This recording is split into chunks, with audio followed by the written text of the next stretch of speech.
Hello dear students, welcome to our channel. साथियों, आज आप सभी का एक बार फिर से मैं स्वागत करता हूं और आशा करता हूं कि आप जहां भी होंगे, जैसे भी होंगे, बहुत बढ़िया होंगे, बहुत अच्छे होंगे। ठीक है, तो सभी स्वस्थ रहें, अच्छे से रहें। तो साथियों, जैसा कि आप पता है कि अभी लास्ट वीडियो में यानी कि पिछली वीडियो में हम लोग आरबी त्रिपाठी की गणित जो आती है या नूतन गणित हम कहें तो 12वीं क्लास का हम फर्स्ट चैप्टर यानी कि संबंध, जिसे इंग्लिश में हम कहते हैं रिलेशन, उससे संबंधित कुछ फॉर्मूले या कुछ परिभाषाएं हम देख चुके हैं। ठीक है, तो उसी चैप्टर से संबंधित एक टॉपिक और रह गया था हमारा, जिसका नाम है भाई दो संबंधों का संयोजन। ठीक है, तो पहले हम आज देखेंगे दो संबंधों का संयोजन किस प्रकार से होता है। इसके बाद बात हम करेंगे आगे अध्याय नंबर 2 की, यानी जो दूसरा चैप्टर है अपना फलन, या उसी को हम कहते हैं प्रतिचित्रण। ठीक है, और भी अगर इंग्लिश में कहें तो इमेज हम कह सकते हैं या फंक्शन। ठीक, तो इस चैप्टर के बारे में हम आगे बात करेंगे। तो इससे पहले देखिए हम बात कर लेते हैं दो संबंधों का संयोजन किस प्रकार से होता है। ठीक, तो आज हम इसको कर लेते हैं पहले।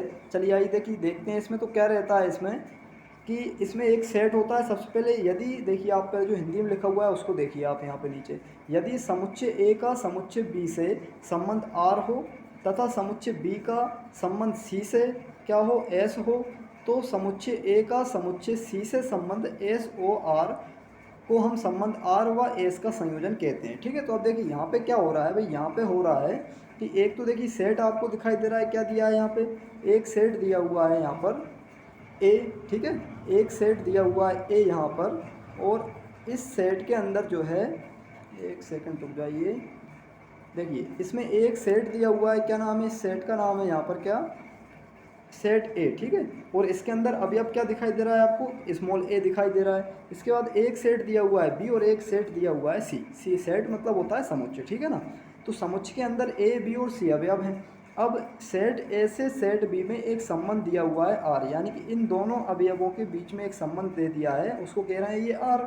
ठीक है, अब फिर इसके बाद क्या हो रहा है भाई, जो बी के अवयव थे, बी सेट के अवयव थे यानी कि बी, तो बी का संबंध इन्होंने दे दिया है क्या, एस। तो जब इन दोनों सेट यानी ए और बी के सेट का बीच का संबंध क्या है, आर है, और बी और सी के बीच के सेट का अभी अब जो संबंध है वो क्या है, एस है।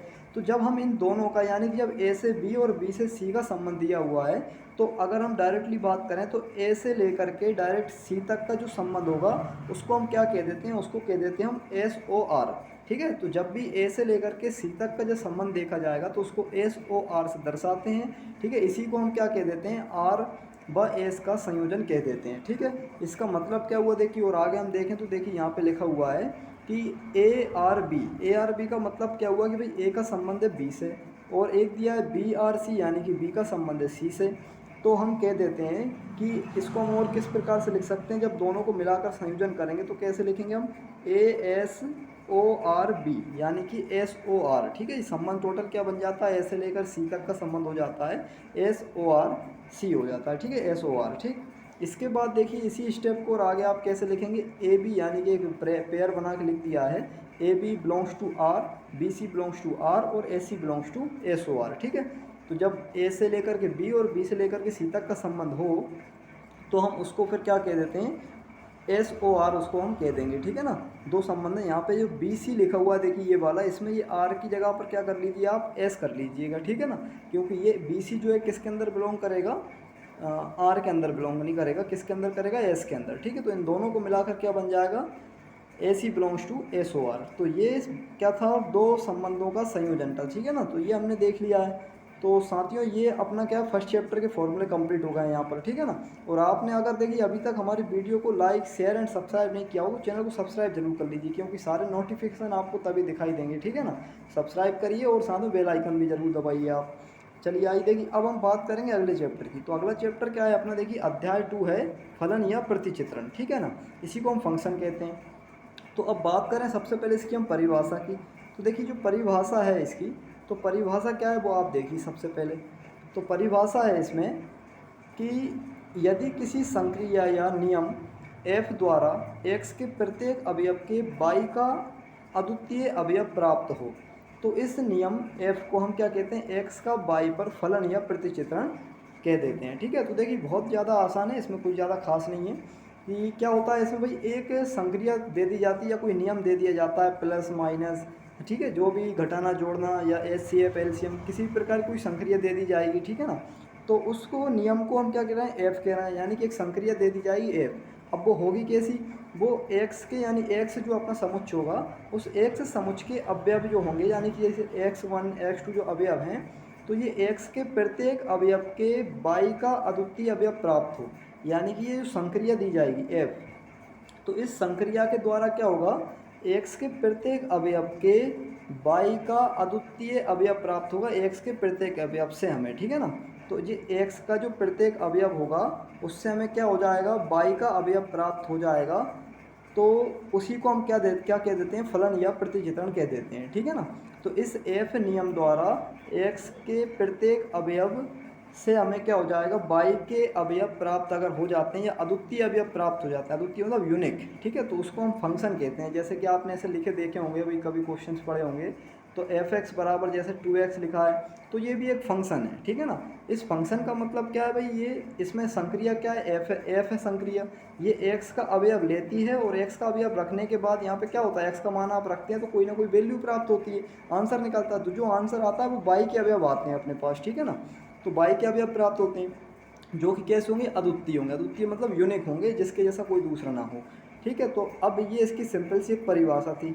और थोड़ा सा हम नीचे देखें तो देखिए नीचे आपको दिखाई दे रहा है यहाँ क्या लिखा हुआ है, ये आप देखिए यहाँ पर कि y1 बराबर f(x1), तो यहाँ पर ठीक है, ये जो y है मतलब कि जो f संक्रिया द्वारा x का अवयव लिया हमने और जब x की वैल्यू रखाई तो आपकी जो प्रतिचित्रण बनाया इसका जो मान आया वो y बना, ठीक है ना, y अवयव प्राप्त हुआ, तो y1 बराबर f(x1) हो गया।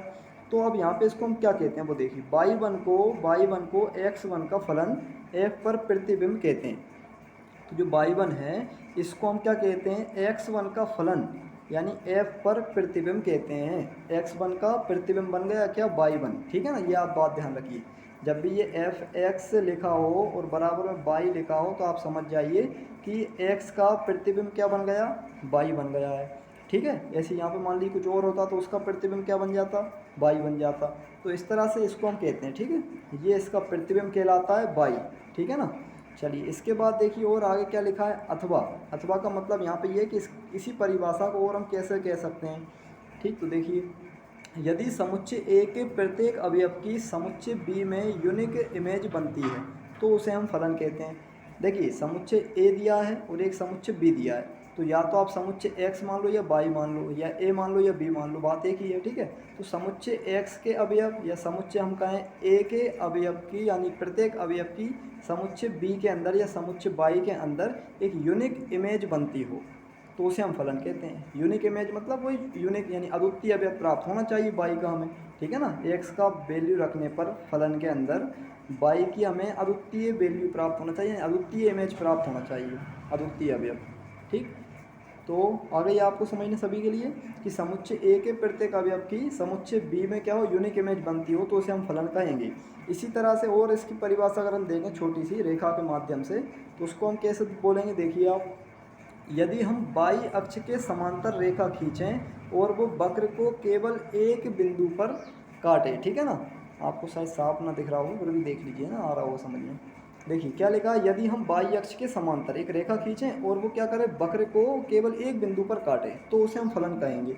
यानी मान लीजिए कि जैसे ये आपका अक्ष है, मान लीजिए दिया हुआ है, यहाँ पे ये एक वक्र दिया हुआ है, अगर इस y अक्ष के समांतर हमने एक रेखा खींची, ठीक है, और ये इस वक्र को एक बिंदु पर काट रही है तो आप समझ जाएंगे भाई ये क्या है, फलन है, ठीक है ना। तो ये फलन है। देखिए यहाँ पे ये वृत्त था, वक्र नहीं है इसलिए ये, ठीक है ना, वक्र तो है, वक्र तो है ही, साथ में आप देखेंगे ये दो बिंदु पर काट रही है, एक बिंदु पर नहीं काट रही, कितने बिंदु पर काट रही है, देखो इस वृत्त को दो बिंदु पर काट रही है, इसलिए ये फलन नहीं होगा। यहाँ पे देखिए ये वक्र रेखा है और ये समांतर रेखा खींची हमने किसके, x अक्ष के, सॉरी y अक्ष के, तो ये जो रेखा खींची ये भी इस वक्र को एक बिंदु पर काट रही है, इसलिए ये भी क्या है, फलन है। तो ये कुछ फलन की थी परिभाषाएं। अब हम आगे बढ़ते हैं तो देखिए आगे अब बात करेंगे हम फलन का प्रांत यानी कि डोमेन तथा सहप्रांत यानी कि कोडोमेन, ठीक है ना। तो अब हम डोमेन और कोडोमेन की बात कर रहे हैं यानी कि प्रांत और सहप्रांत की बात करते हैं। तो देखिए क्या होगा, इसमें परिभाषा क्या होगी, तो आप मान लीजिए सबसे पहले कि f such that x tends to y, ये जो लिखा हुआ है इसको क्या पढ़ते हैं हम, f such that x tends to y, यानी कि फलन f यानी जो f है वो x से y में एक फलन है, ठीक है ना। इसको कैसे पढ़ा जाता है कि f क्या है, x से y में एक फलन है, यानी कि x से y में एक कोई प्रतिबिंब बन रहा है, ठीक है ना। तब समुच्चय x को प्रांत तथा y को सहप्रांत कहते हैं। यानी कि देखिए कितना आसान है कि भाई यहाँ पे जो दो सेट आपको दिखाई दे रहे हैं, दो समुच्चय दिखाई दे रहे हैं, समुच्चय x और समुच्चय y। तो यहाँ पे जो f है वो फलन है कैसा, x से y में, यानी x की इमेज बन रही है y के अंदर, या प्रतिबिंब बन रहा है y के अंदर, ठीक है ना। तो अब यहाँ पे ये जो x के अवयव होते हैं, x समुच्चय के जो अवयव होते हैं उन्हें तो हम कहते हैं प्रांत, और जो y समुच्चय के अवयव होते हैं उन्हें कहते हैं हम सहप्रांत, ठीक है। यानी कि जैसे मान लीजिए ABC यहाँ पे लिखा हुआ है तो ये तो प्रांत है, यानी x की जगह पे आप ABC सब रख सकते हैं, ठीक है।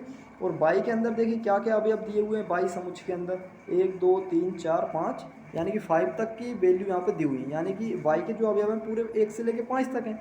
तो जब आप a रखेंगे, b रखेंगे, c रखेंगे फलन के अंदर, तो आपको इमेज क्या क्या मिल सकती है, 1 2 3 4 5, यानी कि पूरे 5 के 5 अवयव मिल सकते हैं, ठीक है। तो ये सभी अवयव को, जो y के अवयव होंगे सभी, उन सभी को क्या कहते हैं, हम सहप्रांत कहते हैं। ये बात आप ध्यान रखिए, ठीक है ना। तो परिभाषा आप समझ गए होंगे कि भाई समुच्चय x से y में एक फलन होता है f, ठीक है। तो उस समय क्या होता है, x के अवयवों को हम प्रांत कहते हैं और y के अवयवों को हम क्या कहते हैं, सहप्रांत कहते हैं। अब आप यहाँ पे देख रहे होंगे कि आपको जो है ना, ये मैंने एक छोटा सा निशान लगा के बताया हुआ है कि एक ये जो दिख रहा है आपको 1 2 3 को मैंने जो है ऐसा एक सर्कल के अंदर बंद किया हुआ है छोटे से, ठीक है ना।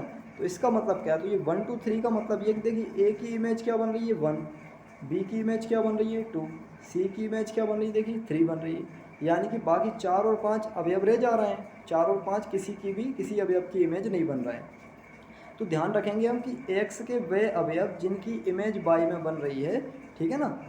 तो जो इमेज यहाँ पे बनी हुई है उसी को हम परिसर कहते हैं या रेंज कहते हैं। सहप्रांत तो पूरे अवयव हो गए हैं y के, ठीक है, लेकिन जो जो इमेज बन चुके हैं अवयव, जो प्रतिबिंब बन चुके हैं, जैसे 1 2 3 ये प्रतिबिंब बन गए हैं ABC का, ठीक है, ABC की इमेज है ये, इसलिए ये क्या है, ये परिसर कहलाते हैं, ठीक है। हमेशा जो परिसर होता है, हमेशा जो परिसर होता है वो सहप्रांत का क्या होता है, उपसमुच्चय होता है। देखिए आप देख पा रहे हैं निशान लगा हुआ है, तो जो परिसर होगा वो क्या होगा, सहप्रांत का हमेशा उपसमुच्चय होगा, या इसके इक्वल भी आ सकता है, ठीक है ना। उपसमुच्चय क्यों हो रहा है, आप समझ ही गए होंगे कि उपसमुच्चय इसलिए हो रहा है क्यों, यहाँ पे देखिए y के अंदर 1 से लेकर 5 तक अवयव थे, लेकिन इमेज क्या बनी, केवल 1 2 3 बनी है, बाकी दो रह गए। तो जो 1 2 3 बने वो तो उपसमुच्चय होंगे इनका, ठीक है ना। तो परिसर हमेशा सहप्रांत का उपसमुच्चय होता है, ये बात आप ध्यान रखेंगे। चलिए अब देखिए हम आगे बात करते हैं, तो भाई आगे बात करेंगे हम फलनों के प्रकार की, ठीक है। तो फलन के जो प्रकार होते हैं वो क्या क्या हैं देखिए।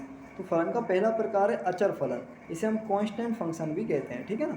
तो कांस्टेंट फंक्शन क्या होता है, देखिए मान लिया हमने कि भाई f एक क्या है, फंक्शन है, या f एक फलन है जो x से y की ओर जा रहा है, ठीक है ना, यानी कि f such that x tends to y।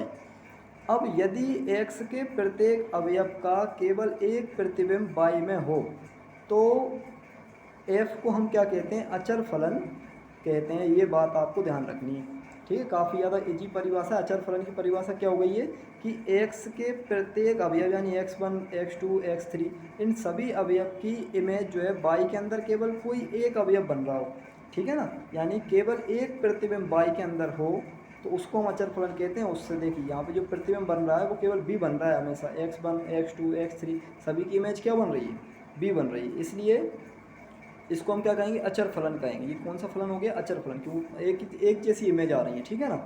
परिसर में केवल एक ही अवयव होता है, इसको हम ऐसे भी कह सकते हैं कि परिसर क्या आता है, हमेशा एक अवयव ही आता है। तो ये बिल्कुल आसान परिभाषा हो गई। चलिए इसके बाद देखिए अगली परिभाषा देखते हैं हम, तत्समक फलन।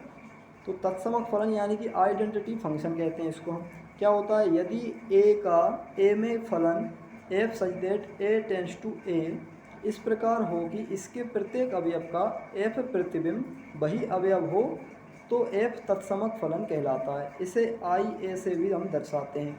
तो देखिए बिल्कुल आसान है कि मान लीजिए एक सेट दिया हुआ है a, ठीक है, और एक सेट मतलब a है, तो a यानी कि दो फलन एक जैसे सेट हैं अपने पास, ठीक है ना। एक सेट a है तो a से a में ही एक क्या एक फलन दिया हुआ है हमें, a से a में ही क्या है एक फलन है f। तो यहाँ पे क्या होगा, एक जो फंक्शन है a, ठीक है ना, एक जो अपना समुच्चय a, इसके अवयव जो होंगे यानी इसके जो प्रत्येक अवयव होंगे सभी अवयव, इन सभी अवयवों की जो भी इमेज आएगी वो वही आएगी जो आपने वैल्यू पुट करी हुई है, ठीक है ना।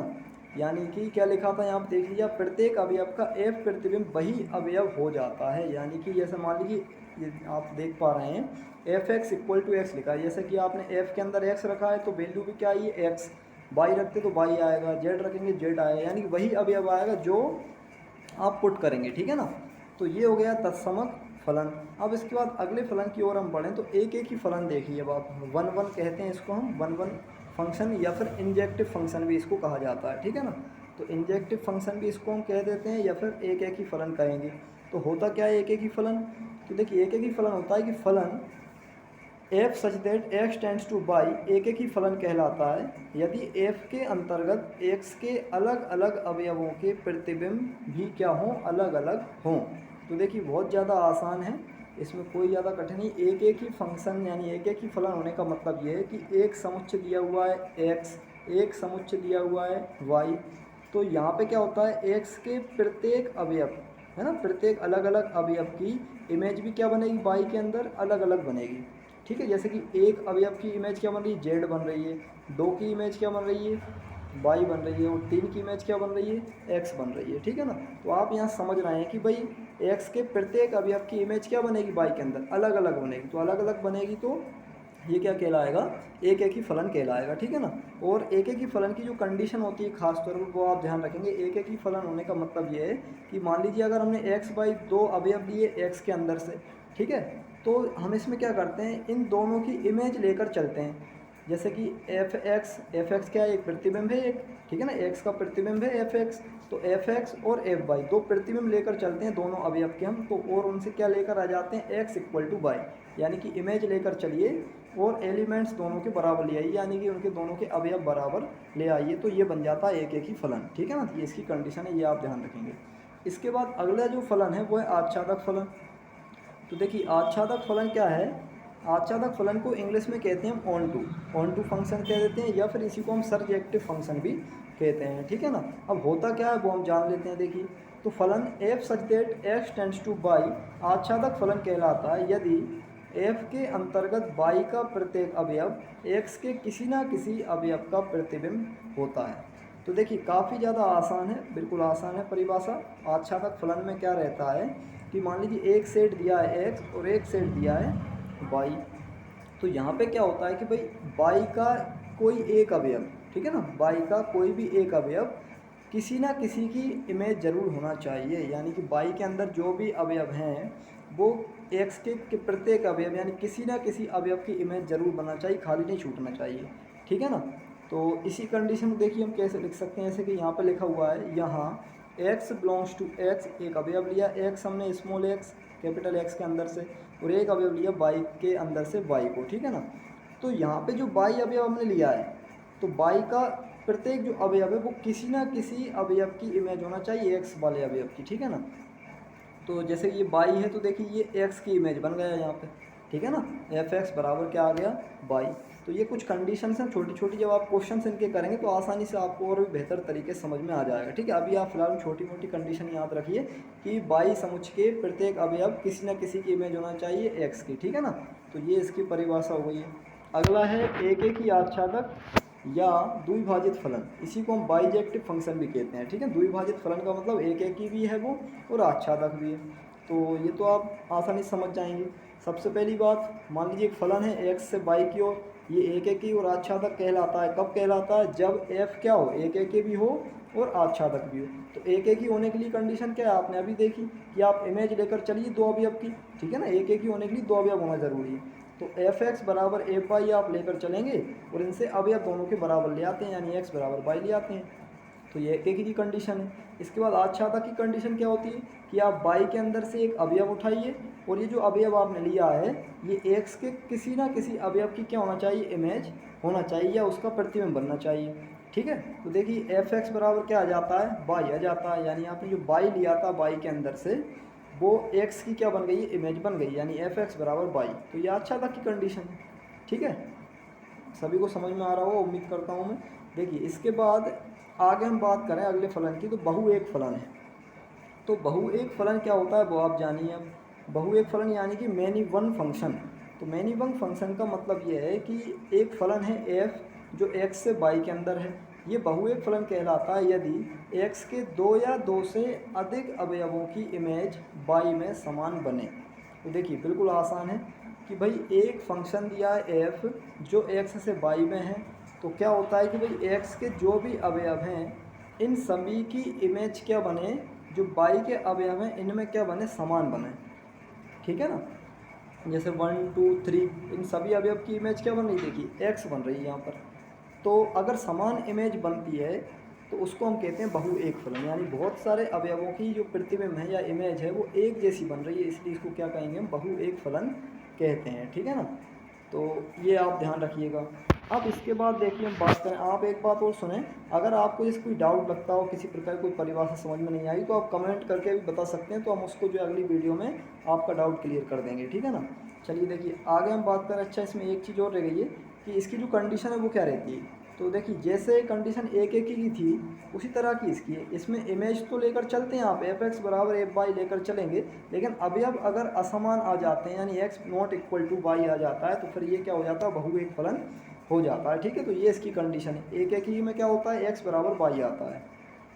चलिए इसके बाद देखिए अंतःक्षेपी फलन। तो अंतःक्षेपी फलन को हम देख लेते हैं। तो अंतःक्षेपी फलन में क्या होता है, अंतःक्षेपी फलन में होता है कि भाई एक फलन होता है एक्स से वाई में, इसे हम अंतःक्षेपी फलन कहेंगे। कब कहेंगे, जब वाई में कम से कम एक अवयव ऐसा हो जो किसी भी अवयव की इमेज ना हो या प्रतिबिंब ना हो। मतलब कि वाई के अंदर एक कोई अवयव ऐसा हो जाएगा, कम से कम एक अवयव तो ऐसा होगा जो किसी की भी इमेज नहीं बनेगा। ठीक है ना, तो जब किसी की भी इमेज नहीं बन रहा है तो उसे अंतःक्षेपी अवयव, हाँ अंतःक्षेपी फलन हम कहते हैं। तो ये देखिए यहाँ पे आप देख पा रहे हैं, यहाँ पे ये जेड बच रहा है। देखिए ये जो आपको डायग्राम दिखाई दे रहा है इसमें देखिए ये जेड किसी की भी इमेज नहीं बन रहा है। ठीक है, तो इसलिए ये क्या कैसा फंक्शन होगा यहाँ पर, ये हो जाएगा यहाँ पे कैसा फंक्शन, अंतःक्षेपी फंक्शन। ठीक है ना, अंतःक्षेपी फलन। इसके बाद हम आगे बात करें, देखिए प्रतिलोम या व्युत्क्रमणीय फलन है, यानी कि इनवर्स फंक्शन दिया हुआ है। ठीक है, तो इनवर्स फंक्शन क्या होता है वो आप जानिए। तो इनवर्स फंक्शन में रहता है क्या, प्रतिलोम फलन में, कि यदि कोई फलन जो है F such that x tends to Y में एक एक ही आच्छादक हो, तो फलन एफ इनवर्स, ये ऊपर जो -1 बना हुआ है इसे इनवर्स कहते हैं। तो F inverse such that Y tends to X को एफ का व्युत्क्रमणीय फलन कहते हैं।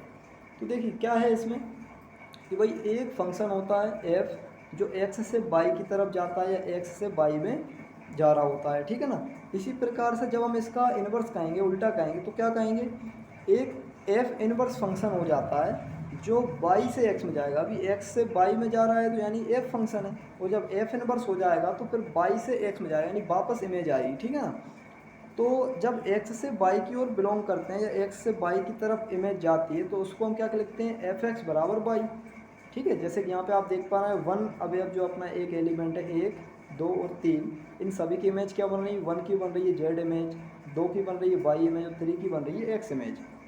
तो इसको हम क्या लिख सकते हैं, x की जगह पर आप 1 2 3 पुट करेंगे और इमेज ही आप सामने ऐसे लिख सकते हैं। तो ये क्या है, ये x से y की तरफ जाने वाला एक फंक्शन है। अगर इसका हम इन्वर्स कहें, उल्टा कहें, तो उल्टा कहें तो क्या बनेगा, देखिए आप, जब f इन्वर्स हो जाएगा तो भाई f इन्वर्स होने पर जो इमेज बनेगी वो कैसी बनेगी, y से x की तरफ बनेगी। ठीक है ना, तो y के अवयव होंगे इसमें, तो देखिए क्या बन जाएगा, f inverse y equal to x बनेगा, यानी कि y के अवयव लेंगे हम और इमेज कहाँ बनेगी, अब x के अंदर बनेगी। ठीक है, तो ये f इनवर्स कहलाता है। तो f inverse y equal to x से हम कहते हैं। इसकी एक छोटी सी प्रॉपर्टी है, तो वो प्रॉपर्टी आप याद रखिए। देखिए गोफ लिखा है GOF, तो गोफ का होल इनवर्स इक्वल टू होता है f का इनवर्स O और G का इनवर्स। ठीक है ना, तो ये इस तरह से इसकी छोटी सी प्रॉपर्टी, ये आप याद रखिए। अब इसमें आता है देखिए आगे फलनों का संयोजन। ठीक है ना, जो फलन होते हैं तो उन सभी फलन का संयोजन किस प्रकार से होता है, काफ़ी इंपॉर्टेंट है ये टॉपिक, क्योंकि इनके माध्यम से काफ़ी ज़्यादा क्वेश्चन जो हैं हमारी बुक के अंदर जो है ना होने वाले हैं। ठीक है, तो छोटी मोटी जानकारी आपको सभी को होना चाहिए। तो देखिए अब इसके बाद हम फलनों का संयोजन और देख लेते हैं। तो फलनों का संयोजन कैसे होता है, यानी दो फलनों का संयोजन कैसे करेंगे। तो देखिए यदि एक्स वाई जेड 3 अरिक्त समुच्चय हों, यानी कि भरे हुए फलन हों, भरे हुए समुच्चय हैं, तो हम कहें तो भाई F such that x tends to Y और जी एक फलन है जो y से z की ओर जा रहा है, ठीक है ना। एक फलन है f और एक फलन है g। तो फलन इस प्रकार हो कि भाई फिर हम इनको क्या कह देते हैं, g o f such that x tends to z को दो फलनों का संयोजन कहते हैं। यानी कि जी ओ एफ गोफ को क्या कहते हैं, एफ और जी का संयोजन कहते हैं, ठीक है ना। तो देखिए इसको डायग्राम के माध्यम से हम समझें। जैसे अभी हमने संबंधों का संयोजन किया था, उसी तरह से फलनों का संयोजन है। एक फंक्शन है अपने पास एफ जो x से y की ओर जा रहा है, ठीक है। एक फंक्शन है अपने पास क्या, g such that y tends to z, यानी y से z की ओर जा रहा है। तो जब x से y और y से z की ओर जाते हैं, तो इसी को हम अगर डायरेक्टली कहें तो x से z की तरफ जाने वाले फंक्शन को हम जी ओ एफ कहते हैं, g o f such that x tends to z। तो ये हो जाएगा दो फलनों का संयोजन, ठीक है ना। इसके बाद इसी में हम और थोड़ा सा और देखें तो प्रॉपर्टी क्या बन जाएगी, देखिए F such that x tends to y, G such that y tends to z।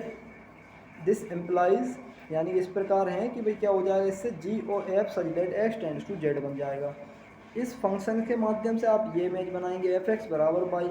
इस वाले फंक्शंस के आधार पे आप जी वाई इक्वल टू जेड बनाएंगे, और इस वाले फंक्शंस के आधार पे आप बनाएंगे g o f x equal to z, है ना। जी ओ एफ को यानी वो को कैसे लिखते हैं आप, जी ब्रैकेट के अंदर F x equal to Z, ये इसकी प्रॉपर्टी बन जाएगी।